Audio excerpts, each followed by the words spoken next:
ഇന്നത്തെ നമ്മുടെ topic negative words no. Not, don't, doesn't, didn't, ഡിഡിൻറ്റ്. ഈ നെഗറ്റീവ് വേർഡ്സൊക്കെ എവിടെയാണ് ഉപയോഗിക്കുന്നത്? പല ആളുകൾക്കും ഇത് കൺഫ്യൂഷൻ ആണ്. എവിടെയാണ് ഉപയോഗിക്കേണ്ടത് എന്ന കാര്യത്തിൽ ചില കൺഫ്യൂഷൻസ് വരാറുണ്ട്. പല കുട്ടികളും മിസ്റ്റേക്സ് വരുത്താറും ഉണ്ട്. ഇന്നത്തെ നമ്മുടെ ടോപ്പിക് അതാണ്. എങ്ങനെയാണ് അത് കൃത്യമായി ഉപയോഗിക്കേണ്ടത് എന്ന് നമുക്ക് മനസ്സിലാക്കാം. ഈ സെൻറ്റൻസസ് ഒന്ന് ശ്രദ്ധിക്കൂ. I have brothers. I will see you. I can read. I work. ഇവിടെ 4 സെൻറ്റൻസുകൾ എഴുതിയിരിക്കുന്നു. ഇതെല്ലാം പോസിറ്റീവ് സെൻറ്റൻസുകളാണ്. ഐ ഹാവ് ബ്രദേഴ്സ് എന്ന് പറഞ്ഞാൽ എനിക്ക് ബ്രദേഴ്സ് ഉണ്ട്. ഇതിനെ ഒരു നെഗറ്റീവ് സെൻറ്റൻസ് ആയിട്ട് പറയുമ്പോൾ ഐ ഹാവ് നോ ബ്രദേഴ്സ് എന്ന് പറയാം.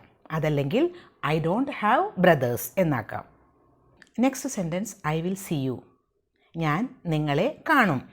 ഇത് നെഗറ്റീവ് സെൻറ്റൻസ് ആക്കണമെങ്കിൽ I will not see you, അതല്ലെങ്കിൽ ഐ വോണ്ട് സീ യു എന്ന് പറയാം. അടുത്ത സെൻറ്റൻസ് നോക്കൂ.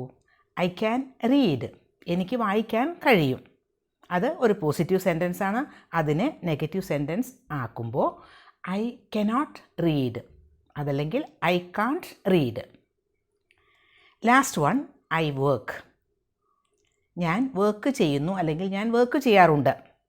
ഇതിനെ നെഗറ്റീവ് സെൻറ്റൻസ് ആക്കുമ്പോൾ ഐ ഡോണ്ട് വർക്ക്, അതല്ലെങ്കിൽ ഐ ഡു നോട്ട് വർക്ക് എന്നാക്കണം. അപ്പോൾ നെഗറ്റീവ് സെൻറ്റൻസും പോസിറ്റീവ് സെൻറ്റൻസും നമ്മൾ മനസ്സിലാക്കി. അപ്പോൾ ഇനി എങ്ങനെയാണ് നോ എവിടെയാണ് ഉപയോഗിക്കേണ്ടത്, നോട്ട് എവിടെയാണ് ഉപയോഗിക്കേണ്ടത്, ഡോണ്ട് എവിടെ ഉപയോഗിക്കണം, ഡസൻറ്റ് എവിടെ ഉപയോഗിക്കണം, ഡിഡിൻറ്റ് എവിടെ ഉപയോഗിക്കണം, അതാണ് നമ്മൾ ഇന്നത്തെ ലെസണിൽ ഡിസ്കസ് ചെയ്യാൻ പോകുന്നത്. ആദ്യം നമുക്ക് നോട്ട് എവിടെ ഉപയോഗിക്കണം എന്ന് നോക്കാം. നോട്ട് സാധാരണ ഉപയോഗിക്കുന്നത് ബി വേർബ്സിൻ്റെ കൂടെയാണ്. ഫോർ എക്സാമ്പിൾ, ഐ ആം എന്ന് പറയുമ്പോൾ ആം എന്നത് ഒരു ബി വേർബാണ്. അപ്പോൾ അതിന് നെഗറ്റീവ് ഫോമിലേക്ക് മാറ്റുമ്പോൾ ഐ ആം നോട്ട് എന്നാക്കണം. ഐ ആം എന്നാണ് സെൻറ്റൻസ് സ്റ്റാർട്ട് ചെയ്യുന്നതെങ്കിൽ ഐ ആം നോട്ട് എന്നാക്കുക. അതുപോലെ you are, we are, they are, he is, she is, it is, ഇങ്ങനെയൊക്കെ പറയില്ലേ? ഇതെല്ലാം ബി വേർബ്സ് ആണ്. ഈ ബി വേർബ്സിൻ്റെ കൂടെ നോട്ട് ചേർത്ത് കഴിഞ്ഞാൽ നമുക്ക് നെഗറ്റീവ് ഫോം കിട്ടും. ഐ ആം എ സ്റ്റുഡൻറ്റ് എന്ന് പറഞ്ഞാൽ ഒരു പോസിറ്റീവ് സെൻറ്റൻസ് ആണ്. അതിനെ നെഗറ്റീവ് ആക്കുമ്പോൾ ആം എന്നൊരു ബി വേർബില്ലേ, അപ്പോൾ I am not a student. Be verb ആയതുകൊണ്ട് ആം പ്ലസ് നോട്ട് ചേർത്തു, I am not a student എന്നായി. അപ്പോൾ ബി വേർബ് വരുമ്പോൾ അത് കഴിഞ്ഞിട്ട് നോട്ട് ചേർക്കുക. You are a student positive sentence ആണ്. You are not a student. He is a student. He is not a student എന്നായപ്പോൾ negative sentence ആയി. വി ആർ സ്റ്റുഡൻസ്, നമ്മൾ സ്റ്റുഡൻസ് ആണ്. അതിനെ നെഗറ്റീവ് സെൻറ്റൻസ് ആക്കുമ്പോൾ വി ആർ നോട്ട് സ്റ്റുഡൻസ് എന്നായി.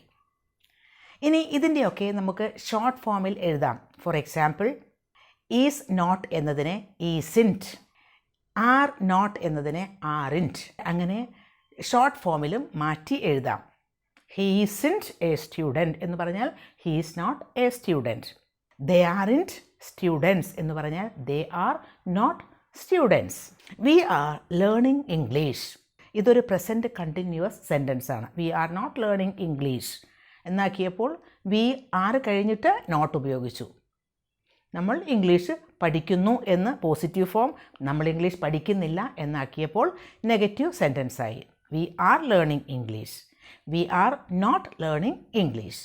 ഇനി helping verbs, modals, ഇതൊക്കെ എങ്ങനെയാണ് നമുക്ക് മാറ്റാൻ പറ്റുന്നത്? Can, have, would, could, should, may, might, ഇതൊക്കെ വരുമ്പോൾ എങ്ങനെയാണ് നമ്മൾ മാറ്റുന്നത്? അവിടെയും ആ വേർബ് കഴിഞ്ഞ്, ആ ഹെൽപ്പിംഗ് വേർബ് കഴിഞ്ഞിട്ട് നോട്ട് ആഡ് ചെയ്യുക, അത്രയേ ഉള്ളൂ. ഹെൽപ്പിംഗ് വേർബ് എന്ന് പറഞ്ഞാൽ മെയിൻ വേർബിനെ ഹെൽപ്പ് ചെയ്യുന്ന വേർബാണ് helping verb. For example, Jane can ride his brother's bike. Can എന്നതാണ് അവിടെ ഹെൽപ്പിംഗ് വേർബ്. അപ്പോൾ ക്യാൻ കഴിഞ്ഞിട്ട് നോട്ട് ആഡ് ചെയ്യുക. Jane cannot. Ride his brother's bike. Can plus not, cannot. ഒരു കാര്യം ശ്രദ്ധിക്കുക, കനോട്ട് എന്ന് പറയുമ്പോൾ ഒറ്റ വാക്കാണ് അത്. ഇനി അതിൻ്റെ ഷോർട്ട് ഫോം ആണെങ്കിൽ കാൺട്ട് എന്ന് എഴുതുക. Jane can't ride his brother's bike. I will go, ഞാൻ പോകും എന്നല്ലേ. അപ്പോൾ വിൽ എന്ന ഹെൽപ്പിംഗ് വേർബ് കഴിഞ്ഞിട്ട് നമുക്ക് ഉപയോഗിക്കേണ്ടത് not. I will not go, ഞാൻ പോകില്ല എന്നായി, നെഗറ്റീവ് ഫോമായി. ഐ വിൽ കഴിഞ്ഞിട്ട് നോട്ട് ഉപയോഗിച്ചു. ഇനി അതിൻ്റെ ഷോർട്ട് ഫോം വേണമെങ്കിൽ പറയാം I won't go. Will not എന്നതിൻ്റെ ഷോർട്ട് ഫോം ആണ് won't. I should study at night, എനിക്ക് രാത്രിയിൽ പഠിക്കണം എന്നല്ലേ. I should study. അപ്പോൾ ഷുഡ് എന്ന ഹെൽപ്പിംഗ് വേർബ് കഴിഞ്ഞിട്ട് നോട്ട് ഉപയോഗിച്ചാൽ നെഗറ്റീവ് ഫോം കിട്ടും. I should not study at night. Should not എന്നതിൻ്റെ short form shouldn't. I shouldn't study at night എന്ന് പറഞ്ഞാലും സെൻറ്റൻസ് കറക്റ്റ് തന്നെ. അതുപോലെ തന്നെയാണ് മേ ആണെങ്കിൽ മേ നോട്ട് എന്നാക്കുക. ഷുഡ് ആണെങ്കിൽ ഷുഡ് നോട്ട് ആക്കുന്നത് പോലെ, വിൽ ആണെങ്കിൽ വിൽ നോട്ട് ആക്കുന്നത് പോലെ, മേ ആണെങ്കിൽ മേ നോട്ട് ആക്കുക. വുഡ് ആണെങ്കിൽ വുഡ് നോട്ട്, കുഡ് ആണെങ്കിൽ കുഡ് നോട്ട്, ഇതുപോലെ മാറ്റി മാറ്റി പറയുക. പക്ഷേ could not, may not, would not എന്നൊക്കെ പറയുമ്പോൾ എല്ലാം രണ്ട് വേർഡുകൾ തന്നെയാണ്. പക്ഷേ കനോട്ട് എഴുതുമ്പോൾ ശ്രദ്ധിക്കുക, അത് ഒറ്റ വേർഡ് തന്നെയാണ്. അത് ഒരു എക്സെപ്ഷനാണ്. She is going to school, അവൾ സ്കൂളിൽ പോയിക്കൊണ്ടിരിക്കുകയാണ്. പോസിറ്റീവ് സെൻറ്റൻസ് ആണ്. അതിനെ നെഗറ്റീവ് ആക്കണമെങ്കിൽ ഈസ് കഴിഞ്ഞിട്ട് നോട്ട് ഉപയോഗിക്കുക. She is not going to school. ഇനി പ്രസൻറ്റ് സിമ്പിൾ ടെൻസ് ആണെങ്കിൽ നമുക്ക് ഡോണ്ട് ഉപയോഗിക്കാം നെഗറ്റീവ് ഫോം ആക്കുമ്പോൾ, അതല്ലെങ്കിൽ ഡസൻറ്റ് ഉപയോഗിക്കാം. അതിനും നമുക്ക് എക്സാമ്പിൾ നോക്കാം. ഡോണ്ട് എന്ന് പറഞ്ഞാൽ ഡു നോട്ട്, ഡസൻറ്റ് എന്ന് പറഞ്ഞാൽ does not. You speak Spanish, നിങ്ങൾ സ്പാനിഷ് സംസാരിക്കാറുണ്ട് അല്ലെങ്കിൽ സംസാരിക്കുന്നു.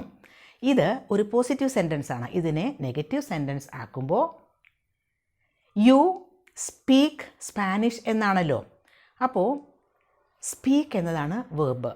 ഇതിനെ നെഗറ്റീവ് സെൻറ്റൻസ് ആക്കുമ്പോൾ യു ഡോണ്ട് സ്പീക്ക് സ്പാനിഷ് എന്നാണ് മാറ്റേണ്ടത്. അതെങ്ങനെയാണ് ഈ ഡു ആൻഡ് നോട്ട് അവിടെ വന്നത്? ഡു നോട്ട് എന്നതിൻ്റെ ഷോർട്ട് ഫോമാണ് ഡോണ്ട്. അപ്പോൾ നെഗറ്റീവ് ഫോം ആക്കുമ്പോൾ യു ഡോണ്ട് സ്പീക്ക് സ്പാനിഷ്. അവിടെ വേർബ് സ്പീക്ക് എന്നതാണ്. സ്പീക്ക് എന്ന വേർബ് ഇതിനെ നമ്മളൊന്ന് സ്പ്ലിറ്റ് ചെയ്യണം. സ്പ്ലിറ്റ് ചെയ്യുമ്പോൾ ഡു പ്ലസ് സ്പീക്ക് എന്നാണ് വരിക. സ്പീക്സ് എന്നായിരുന്നെങ്കിൽ ഡസ് പ്ലസ് സ്പീക്ക് എന്നാണ് വരിക. അപ്പോൾ നമുക്കൊരു ഹെൽപ്പിംഗ് വേർബ് കിട്ടി അവിടെ, ഡസ് എന്നുള്ളത്. ഇനി സ്പോക്ക് പാസ്റ്റ് ടെൻസ് ആണെങ്കിൽ നമുക്ക് കിട്ടുന്നത് ഡിഡ് പ്ലസ് സ്പീക്ക് എന്നായിരിക്കും. ഡിഡ് എന്ന ഒരു ഹെൽപ്പിംഗ് വേർബിനെ നമുക്ക് കിട്ടി. അതാണ് നെഗറ്റീവ് ഫോം ഉണ്ടാക്കുമ്പോൾ നമ്മൾ ഉപയോഗിക്കേണ്ട ഹെൽപ്പിംഗ് വേർബ്. അപ്പോൾ U speak Spanish positive sentence, U don't speak Spanish എന്ന് പറയുമ്പോൾ നെഗറ്റീവ് സെൻറ്റൻസ് ആയി. ഡോണ്ട് എന്നാൽ do not.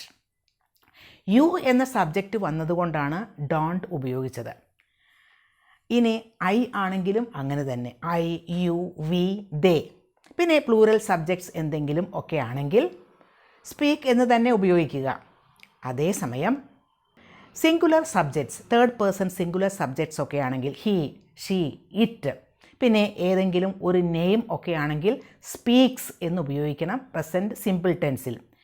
Jain speaks Spanish എന്നായിരുന്നെങ്കിൽ അവിടെ നെഗറ്റീവ് സെൻറ്റൻസ് ആക്കുമ്പോൾ നമ്മൾ പറയേണ്ടത് ജെയിൻ ഡസൻറ്റ് സ്പീക്ക് സ്പാനിഷ് എന്നാണ്. ഐ സ്പീക്ക് സ്പാനിഷ്, അതിൻ്റെ negative form I don't speak Spanish. പിന്നെ ഒരു കാര്യം ശ്രദ്ധിക്കുക, ഡസ് നോട്ട് സ്പീക്ക് എന്നാണ്, ഡസ് നോട്ട് സ്പീക്സ് എന്നല്ല. അവിടെ എസിൻ്റെ ആവശ്യമില്ല. കാരണം ഡസ് എന്ന ഹെൽപ്പിംഗ് വേർബിനോട് കൂടി നമ്മളത് എസ് ചേർത്ത് കഴിഞ്ഞു. അതുകൊണ്ട് പിന്നീട് എസ് ചേർക്കേണ്ട ആവശ്യമില്ല. Does not speak. Does not speaks എന്ന് പറഞ്ഞാൽ അത് റോങ് ആണ്. അവിടെ ഉപയോഗിക്കേണ്ടത് ബേസ് ഫോം ആയ സ്പീക്ക് എന്ന് തന്നെയാണ്. You go to church. നോക്കൂ, അവിടെ അതൊരു പോസിറ്റീവ് സെൻറ്റൻസ് ആണ്. നിങ്ങൾ പള്ളിയിൽ പോകാറുണ്ട്. You go to church. ഇതിനെ നമുക്ക് നെഗറ്റീവ് സെൻറ്റൻസ് ആക്കണം. അപ്പോൾ ഗോ എന്ന വേർബിനെ സ്പ്ലിറ്റ് ചെയ്യുക. ഗോ എന്ന വേർബിനെ സ്പ്ലിറ്റ് ചെയ്താൽ ഡു പ്ലസ് ഗോ ആണ്. അപ്പോൾ നെഗറ്റീവ് ഫോം ആക്കുമ്പോൾ ഹെൽപ്പിംഗ് വേർബിനോടുകൂടി നോട്ട് ചേർക്കുക. You do not go to church, അതല്ലെങ്കിൽ you don't go to church. Jane goes to church. അതിൻ്റെ negative form Jane does not go to church. He goes to church. He does not go to church. We go to church. We do not go to church. എപ്പോഴും do not കഴിഞ്ഞിട്ട് അല്ലെങ്കിൽ does not കഴിഞ്ഞിട്ട് ഉപയോഗിക്കേണ്ടത് base form തന്നെയാണ്. അതുകൊണ്ടാണ് go ഉപയോഗിച്ചത്, goes അല്ല ഉപയോഗിച്ചത്. He place cricket. അവൻ ക്രിക്കറ്റ് കളിക്കാറുണ്ട്. ഹീ പ്ലേസ് എന്നതിന്, അപ്പോൾ അതിൻ്റെ ഒരു നെഗറ്റീവ് ഫോം വരുമ്പോൾ നമുക്ക് പ്ലേസ് എന്നതിനെ സ്പ്ലിറ്റ് ചെയ്യണം. ഡസ് പ്ലസ് പ്ലേ ആണ്. അപ്പോൾ he does not play cricket. He does not play ആണ്. ഹീ ഡസ് നോട്ട് പ്ലേസ് അല്ല. ബേസ് ഫോം തന്നെ ഉപയോഗിക്കുക. അതും ഒരുപാട് കുട്ടികൾ മിസ്റ്റേക്ക് വരുത്തുന്നതാണ്. ഡസ് നോട്ട് പ്ലേസ് എന്നുപയോഗിക്കുന്നത് തെറ്റാണ്. I play cricket. അത് നെഗറ്റീവ് ഫോം ആക്കുമ്പോൾ I don't play cricket. We play cricket. Negative form ആക്കുമ്പോൾ we don't play cricket. He likes dogs. Positive sentence. അവൻ ഡോഗുകളെ ഇഷ്ടപ്പെടുന്നു. ഹീ ലൈക്സ് എന്ന മെയിൻ വേർബിനെ സ്പ്ലിറ്റ് ചെയ്യുമ്പോൾ like plus does plus like ആണ്. അപ്പോൾ he does not like dogs. Like ആണ്, ശ്രദ്ധിക്കുക. He does not like dogs. അതല്ലെങ്കിൽ ഹീ ഡസൻറ്റ് ലൈക്ക് ഡോഗ്സ്. ഇനി ഷീ ബ്ലാങ്ക് സിങ്.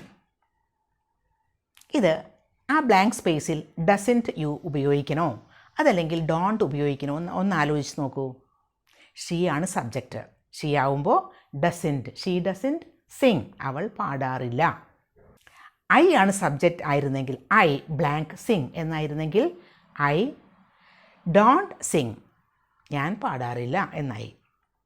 അപ്പോൾ സബ്ജക്റ്റ് അനുസരിച്ചിട്ടാണ് ഡസൻറ്റ് അല്ലെങ്കിൽ ഡോണ്ട് ഉപയോഗിക്കേണ്ടത്. പ്രസൻറ്റ് സിമ്പിൾ ടെൻസിൽ പാസ്റ്റ് സിമ്പിൾ ടെൻസിലെ കാര്യമാണ് പറയുന്നത് എന്ന് കരുതുക. അപ്പോൾ നമുക്ക് ഈ ഡോണ്ട് അല്ലെങ്കിൽ ഡസൻറ്റ് അല്ല ഉപയോഗിക്കേണ്ടത്. അവിടെ നമുക്ക് ഉപയോഗിക്കേണ്ടത് ഡിഡ് നോട്ട് എന്നാണ്, അല്ലെങ്കിൽ ഡിഡിൻറ്റ്. അത് ഷോർട്ട് ഫോം. ഡിഡ് നോട്ട് എന്നതിൻ്റെ ഷോർട്ട് ഫോം ആണ് didn't. Last year I went. കഴിഞ്ഞ കൊല്ലം ഞാൻ പോയി എന്നാണ്. Last year I went. നോക്കൂ, എന്താണ് അവിടെ വേർബ്? വെൻറ്റ് എന്നതല്ലേ. അതിനെ നമുക്ക് സ്പ്ലിറ്റ് ചെയ്യണം നെഗറ്റീവ് ഫോം ആക്കുമ്പോൾ. വെൻറ്റ് എന്നതിനെ പാസ്റ്റ് ടെൻസ് ആയതുകൊണ്ട് അതിനെ സ്പ്ലിറ്റ് ചെയ്യുമ്പോൾ കിട്ടുന്നത് ഡിഡ് പ്ലസ് ഗോ എന്നാണ്. അപ്പോൾ ഈ ഡിഡ് എന്ന ഹെൽപ്പിംഗ് വേർബ് ഉപയോഗിച്ചുകൊണ്ടാണ് നെഗറ്റീവ് ഫോം ഉണ്ടാക്കേണ്ടത്. അപ്പോൾ last year I didn't go എന്നാക്കണം. I did not go. Last year I did not went അല്ല, I did not go. Base form തന്നെ ഉപയോഗിക്കും. ഇനി കഴിഞ്ഞ കൊല്ലം ഞങ്ങൾ പോയി എന്നാണെങ്കിൽ last year we went. Last year ഞങ്ങൾ പോയില്ല എന്നാണെങ്കിൽ last year we did not go. We didn't go. Last year I worked. Work ചെയ്തു. കഴിഞ്ഞ കൊല്ലം ഞാൻ വർക്ക് ചെയ്തു. അപ്പോൾ അതിൻ്റെ നെഗറ്റീവ് ഫോം എന്താണ്? Last year I did not worked അല്ല, വർക്ക്. ബേസ് ഫോം തന്നെ. പിന്നെ ഏത് സബ്ജക്റ്റ് ആണെങ്കിലും ഡിഡ് നോട്ട് തന്നെ ഉപയോഗിക്കുക പാസ്റ്റ് സിമ്പിൾ ടെൻസിൽ. അല്ലാതെ ഡോണ്ട് എന്നോ ഡസൻറ്റ് എന്നോ സബ്ജക്റ്റ് അനുസരിച്ച് മാറ്റി ഉപയോഗിക്കേണ്ട ആവശ്യം ഇവിടെയില്ല. പാസ്റ്റ് സിമ്പിൾ ആണെങ്കിൽ ഡിഡ് നോട്ട് എല്ലാ സബ്ജക്റ്റിനും ഉപയോഗിക്കാം. സിംഗുലർ എന്നോ പ്ലൂറൽ എന്നോ ഒരു വ്യത്യാസവുമില്ല. I, you, we, they, he, she, it എന്ത് സബ്ജക്റ്റ് ആയാലും പ്രശ്നമില്ല. ഡിഡ് നോട്ട് എന്ന് തന്നെ നെഗറ്റീവ് ഫോമിൽ ഉപയോഗിക്കാം. അപ്പോൾ നോട്ട് ഉപയോഗിക്കുന്നത് നമ്മൾ മനസ്സിലാക്കി കഴിഞ്ഞു. ഡോണ്ട് ഉപയോഗിക്കുന്നത്, ഡസൻറ്റ് ഉപയോഗിക്കുന്നത്, ഡിഡിൻറ്റ് ഉപയോഗിക്കുന്നത് ഒക്കെ മനസ്സിലാക്കി കഴിഞ്ഞു. ഇനി ഉപയോഗിക്കേണ്ടത് നോ ഉപയോഗിച്ചും നമുക്ക് നെഗറ്റീവ് സെൻറ്റൻസസ് ഉണ്ടാക്കാം. നോ ഉപയോഗിക്കുന്നത് നൗൺസിൻ്റെ ഒപ്പമാണ്. എന്താണ് നൗൺസ്? ഒരു പേഴ്സൺ, ഒരു പ്ലേസ്, ഒരു ആനിമൽ, ഒരു ഐഡിയ, ഇതൊക്കെയാണ് നൗൺ. ഇപ്പോൾ നമ്മൾ കണ്ടിട്ടില്ലേ ചില ബോർഡുകളൊക്കെ നോ ഡോഗ്സ് എലൗഡ് എന്നൊക്കെ. നോ ഡോഗ്സ് എന്ന് പറയുന്നത് ഒരു നൗണാണ്. അപ്പോൾ no dogs allowed. No swimming. ഇതൊക്കെ സൈൻ ബോർഡ്സ് നമ്മൾ കണ്ടിട്ടുണ്ടാവും. അതൊക്കെ ഒരു റൂൾസിൻ്റെ ഭാഗമായിട്ട് അങ്ങനെയൊക്കെ എഴുതി സൈൻ ബോർഡുകൾ വയ്ക്കാറുണ്ട്. നോ സ്വിമ്മിങ്, നോ സ്മോക്കിംഗ് എന്നൊക്കെ. സ്മോക്കിംഗ്, സ്വിമ്മിങ് എന്നൊക്കെ പറയുന്നത് ജെറണ്ട് ഫോമാണ്. ഒരു വേർബിൽ നിന്ന് ഉണ്ടാകുന്ന ING ഫോം ചേർത്തിട്ട് ഉണ്ടാകുന്ന നൗണാണ് വേർബൽ നൗൺ അല്ലെങ്കിൽ ജെറണ്ട് എന്ന് പറയുന്നത്. അപ്പോൾ സ്വിമ്മിങ്, സ്മോക്കിംഗ് എന്നൊക്കെ പറയുമ്പോൾ ജെറണ്ടായിട്ടാണ് അവിടെ ഉപയോഗിച്ചിരിക്കുന്നത്. അവിടെയും നമുക്ക് നോ പ്ലസ് ജെറണ്ട്, അതൊരു വേർബൽ നൗണാണ്. അപ്പോൾ നോ പ്ലസ് നൗൺ അല്ലെങ്കിൽ ING form of a verb ഉപയോഗിക്കാം. ചില സ്ഥലങ്ങളിലൊക്കെ എഴുതി വെച്ചിട്ടുണ്ടാവും നോ ഡോഗ്സ്, നോ സർവീസ് എന്നൊക്കെ. There was no bus. There was no bus എന്ന് പറയുമ്പോൾ അവിടെ ബസ്സില്ല, അതൊരു നെഗറ്റീവ് സെൻറ്റൻസ് ആണ് അല്ലേ? നിങ്ങൾക്ക് തോന്നുന്ന ഒരു സംശയം ഉണ്ടാകാം. വാസ് കഴിഞ്ഞാൽ, വാസ് എന്നതൊരു ബി വേർബ് അല്ലേ, അപ്പോൾ അവിടെ നോട്ട് അല്ലേ ഉപയോഗിക്കേണ്ടത്? ആദ്യം നമ്മളൊരു റൂൾ പറഞ്ഞില്ലേ. അപ്പോൾ എന്തുകൊണ്ടാണ് ഇവിടെ നോ ബസ് എന്ന് ഉപയോഗിക്കുന്നത്, നോട്ട് അല്ലേ ഉപയോഗിക്കേണ്ടത് എന്ന്?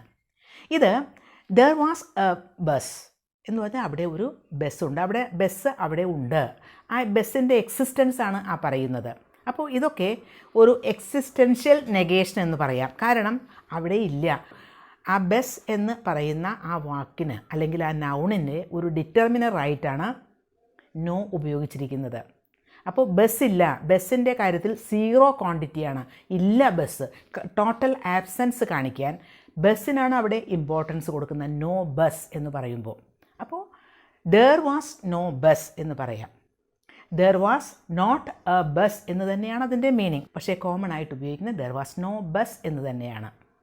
There was not a bus എന്ന് പറഞ്ഞാൽ അതിന് ഗ്രമാറ്റിക്കലി ഒരു മിസ്റ്റേക്കും ഇല്ല. പക്ഷേ നമ്മൾ കൂടുതൽ ഇമ്പോർട്ടൻസ് കൊടുക്കുന്നത് ബസ് എന്ന അതിനാണ്. ബസ് സീറോ ക്വാണ്ടിറ്റി എന്ന് കാണിക്കാൻ വേണ്ടിയിട്ടാണ് ദർ വാസ് നോ ബസ് എന്ന് പറയുന്നത്. എക്സിസ്റ്റൻസ് ആണ് അവിടെ, ദർ വാസ് നോ ബസ്. അതല്ലാതെ അവിടെ ആ ഒരു വേർബിനല്ല അവിടെ importance. I have no homework. നോക്കൂ, നോ നെഗറ്റീവ് ആണ് അത്. എനിക്ക് ഹോംവർക്ക് ഒന്നും ഇല്ല. അപ്പോൾ നോ ഹോംവർക്ക് എന്നത് നൗണാണ്. ഇനി ഐ ഹാവ് നോ ഹോംവർക്ക് എന്ന് പറയുന്നത് പോലെ തന്നെ നമുക്ക് പറയാം ഐ ഡോണ്ട് ഹാവ് ഹോംവർക്ക്. അതും കറക്റ്റ് തന്നെയാണ്. ഡോണ്ട് ഹാവ് എന്ന് പറഞ്ഞാൽ ഡു നോട്ട് ഹാവ്. അതേസമയം I don't have no homework എന്ന് പറഞ്ഞാൽ അത് മിസ്റ്റേക്കാണ്. നോക്കൂ, ഐ ഡോണ്ട് ഹാവ് എന്ന് കഴിഞ്ഞിട്ട് പിന്നെയും ഒരു നെഗറ്റീവ് വേർഡ് വന്നിരിക്കുന്നു. അങ്ങനെ ഒരു ഡബിൾ നെഗറ്റീവ് ഉപയോഗിക്കാൻ പാടില്ല. ഐ ഹാവ് നോ ഹോംവർക്ക് എന്ന് പറയാം, അതല്ലെങ്കിൽ I don't have any homework എന്നും പറയാം. അപ്പോൾ ഇന്നത്തെ ലെസൺ യൂസ്ഫുൾ ആയിട്ടുണ്ടാകും എന്ന് തന്നെ കരുതുന്നു. പിന്നെ ഏറ്റവും ഇമ്പോർട്ടൻ്റ് ആയിട്ട് ശ്രദ്ധിക്കേണ്ട കാര്യം, ഏറ്റവും നന്നായിട്ട് പഠിക്കുന്നതിന് ചെയ്യേണ്ടത് പ്രാക്ടീസ് ചെയ്യൽ തന്നെയാണ്. പിന്നെ വളരെ ഇമ്പോർട്ടൻ്റ് ആയിട്ടുള്ള വേറൊരു കാര്യം, നിങ്ങൾക്ക് ഈ ലെസൺ ഇഷ്ടപ്പെട്ടാൽ നിങ്ങൾ ലൈക്ക് ചെയ്യണം, അതുപോലെ തന്നെ ഷെയർ ചെയ്യണം. പിന്നെ ഹൈപ്പ് എന്ന ഒരു ഓപ്ഷൻ കൂടിയുണ്ട്, അതും ചെയ്യണം. പിന്നെ കമൻറ്റ് ബോക്സിൽ കമൻറ്റ്സ് എഴുതാനും മറക്കരുത്. കാരണം നിങ്ങളുടെ ലൈക്ക്, ഷെയർ, അതുപോലെ കമൻസിനൊക്കെ ഒരുപാട് ഇമ്പോർട്ടൻസ് ഉണ്ട്. ഇത് കൂടുതൽ ആളുകൾ കമൻറ്റ് ചെയ്യുന്നു, കൂടുതൽ ആളുകൾ ലൈക്ക് ചെയ്യുന്നു, ഷെയർ ചെയ്യുന്നു എന്നൊക്കെ ആവുമ്പോഴാണ് ഈ വീഡിയോസിന് കൂടുതൽ റീച്ച് കിട്ടുന്നത്. അപ്പോൾ അതും ശ്രദ്ധിക്കുക. Thank you.